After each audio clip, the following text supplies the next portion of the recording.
According to the U.S. National Library of Medicine and the National Institutes of Health, knee valgus is a movement pattern of the lower limb made up of a combination of adduction and internal rotation of the femur, medial abduction of the knee, as well as external tibial rotation.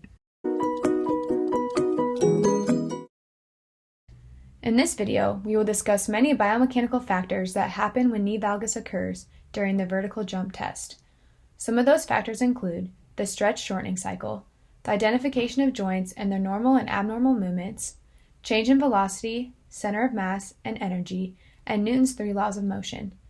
Normal movement of the knee when squatting to begin or landing in a vertical jump is characterized by the knee remaining stable and forward. To demonstrate knee valgus, we have broken the abnormal movement down into 4 parts and have used a vertical jump test as a visual representation of when knee valgus can occur in the sagittal plane of movement. Those phases include the preparatory phase, the pre-stretch phase, the takeoff phase, and the landing phase. Phase 1 is the preparatory phase. During the prep phase, the subject starts in a fully upright and stationary vertical position where hips, knees, and ankles are all aligned together and knees are slightly flexed. During this phase, the subject is usually more likely to maintain good form before beginning the counter movement of the vertical jump test. Also during this phase, the body mass equals the ground reaction force in accordance with Newton's first law.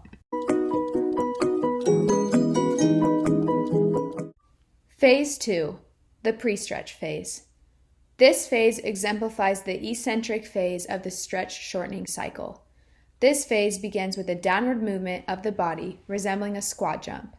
The main goal during this test is that the body's inertia and kinetic energy needs to be overcome according to Newton's second law.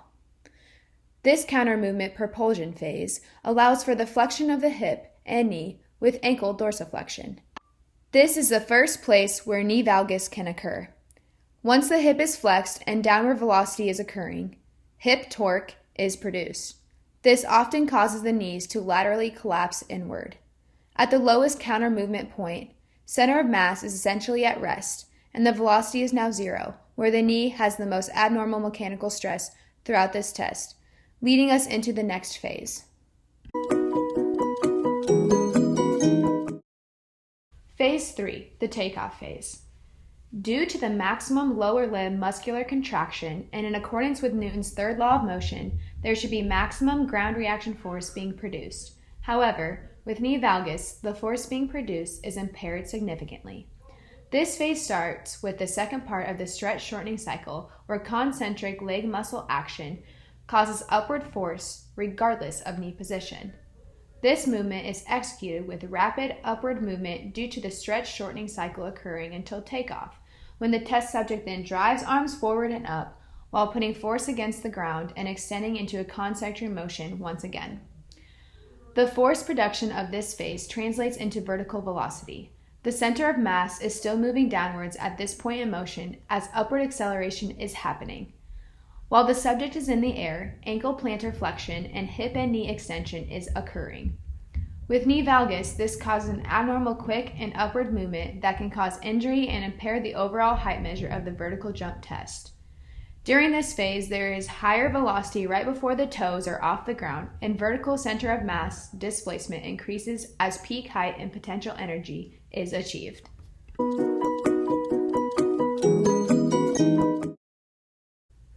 Phase 4, the landing phase. When landing from the vertical jump, the jumper should land with knees slightly flexed and with the shoulders in line with knees, and the arms should be back, similar to the lowest point of the counter movement. The lower body being in alignment upon landing is vital. This stance allows for better distribution of stability and dispersal of impact force across the joints, as well as transference of energy. The even distribution also decreases torque, which is the force at a joint creating rotational movement of the joint or limb.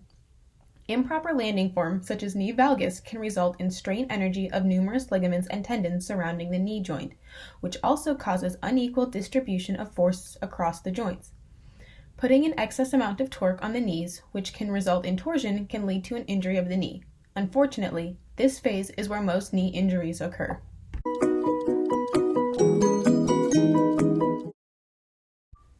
Now that we talked about the 4 phases of valgus knees occurring in the vertical jump test, we will look at the injuries and problems that can cause and stem from this condition. Knee valgus is caused from both anatomical differences as well as muscular weakness. Bone structure that can play a role in knee valgus is the shape of the femur, ankle, foot, and tibia, the width of the pelvis, as well as the shape of the acetabulum and the degree of angle that the femur has coming out of the hip. Another large part in knee valgus is more weakness in the vastus medialis than the lateralis. This allows the knee to fall in as the medialis cannot stabilize the knee. Other musculature factors that play a role in knee valgus are weakness in the glutes, adductor group, and hamstring group. The loss of muscle control due to weakness allows these issues in the body to happen by putting excess strain on the knee, which can result in ACL, MCL, LCL, and meniscus tears, as well as put you at more risk for arthritis later on in life and patellar tendinitis. The Journal of Orthopedics Trauma Surgery and Related Research also talks about the wear that knee valgus can have on joints and cartilage, which in severe cases may require a knee replacement.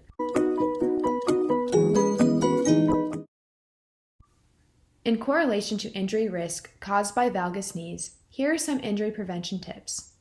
Having neutral and proper mechanics is one way to prevent knee valgus and the injuries associated with it. Some ways to prevent valgus knees is having sufficient warm-ups that prepare the body for the intensity of the workout. In the weight room, doing warm-up lifts where the direct purpose of those lifting exercises is to focus strictly on form before progressing the load weight. Another area of injury prevention is understanding your own strength deficits, making sure that athletes are in a healthy year-round conditioning program that focuses on proper form before intensity increases and before explosive movements and quick change of direction drills are incorporated will ensure a lower chance of injury. When performance is occurring or there is a goal set in place and fatigue sets in, form begins to deteriorate, which allows for valgus to reappear. Instructing proper mechanics by incorporating resistant band or stability ball training can enhance the athlete's awareness of the proprioception of their knees during certain movement drills.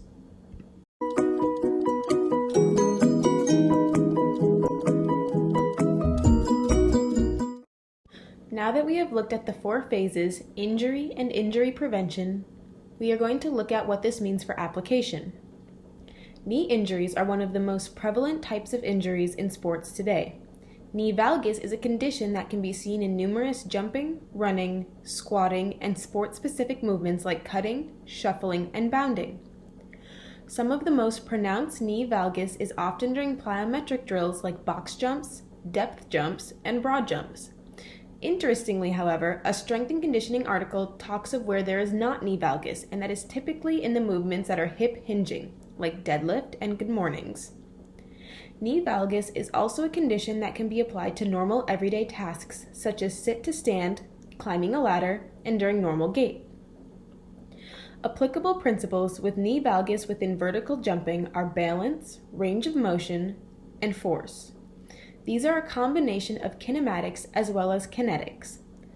The valgus knee in the jump, which is kinematics, can show the reason behind why force, which is kinetics, may be limited. An article posted by the Journal of Athletic Training looked at the differences in lower extremity landing mechanics between men and women and found that women tend to land on more knee valgus before and at impact than men, but not due to the differences in muscle cross-sectional area, and more so due to the angle of femoral torsion and the degree of knee flexion between men and women. This mechanism can help explain the higher incidences of ACL tears in women. This graph shows the resemblance of knee valgus in females compared to males. As you can see in the graph, the form between males and females remains somewhat equal at the start of motion, and then over time, females begin to develop valgus knees and are more likely to experience injuries and chronic conditions associated with knee valgus. The anatomical angular degree in which the femur comes out of the pelvis is one of the many factors in why valgus knees are more common in women over men. In relation to high school sports, the incidence of ACL injuries is exemplified in this graph between the different sports between boys and girls per 100,000 kids.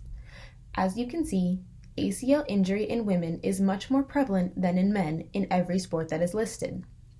This is important when discussing many different sports and training differences between the sexes and how we incorporate that into our sports today.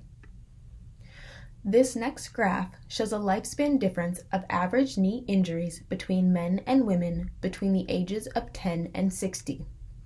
As noted, the peak occurrence of knee injury for women and men is the highest during the young adult phase of life when most maturation and development is occurring, as well as exemplifying a time where most young adults are more active throughout high school and collegiate sports.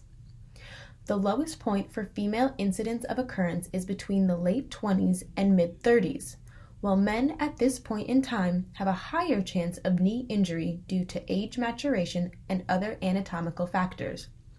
As we age, both men and women's chance of injury increases over time due to several factors like leading more sedentary lifestyles, normal aging over use, and less bone mass density.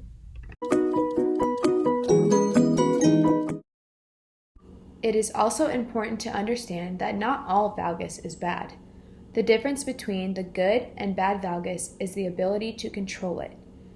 When hip and quad muscles are able to withhold control to the leg and return it to the neutral position, the athlete will be less prone to injury, like this elite skier's ability to turn his skis in the direction of purpose. However, regardless of good or bad valgus, it is still considered a position of risk.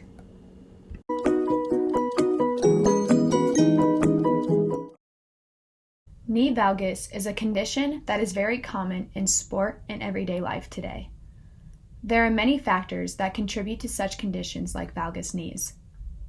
Understanding the biomechanical principles like force production and center of mass in accordance with velocity, ground reaction force, and balance and proprioception being affected by this condition can help with understanding training differences between athletes, men and women in the adult aging process, and how to capitalize on good form.